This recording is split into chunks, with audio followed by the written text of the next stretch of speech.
ఆ ఉక్కు స్తంభంలో జన్మించి కనుక కష్టపడినటువంటి హిరణ్య కశపుడు రాక్షసుడు సంహరించి నా భక్తుడైన ప్రహ్లాదుని అది భక్తులందరినీ కాపాడు నాను ద్వారక.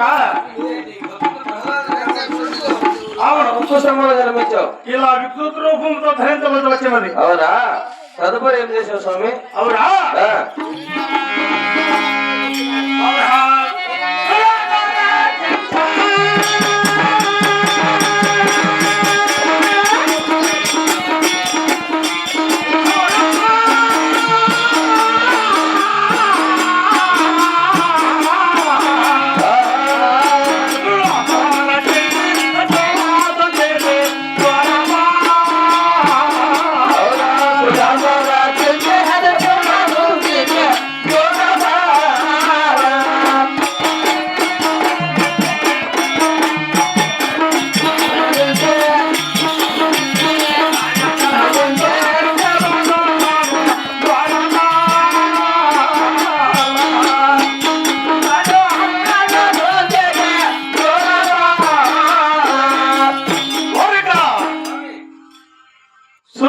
దేవతలను కాపాడచ్చు, అసురులనగా రాక్షసులను సంహరించచ్చు.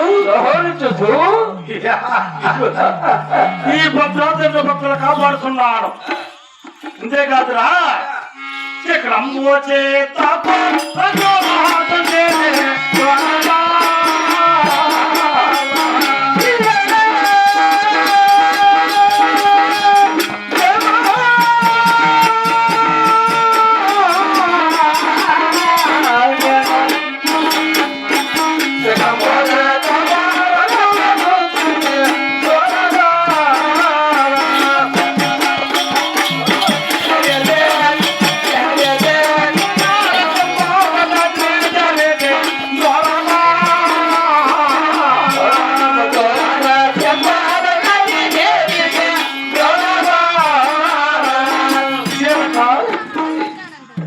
నా చక్రాయుధం చేత బట్టి పరాక్రంగా విర్రవీగిన రాక్షసులను సంహరించి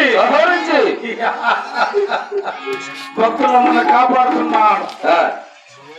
సేవక గోవిందాను కొలిసే భక్తులకు అష్టవ చెరువులతో తన ధాన్యములతో తన వెనుక వస్తువాహనములతో ఎల్లవెల్ల త్రోతుకుంటారు.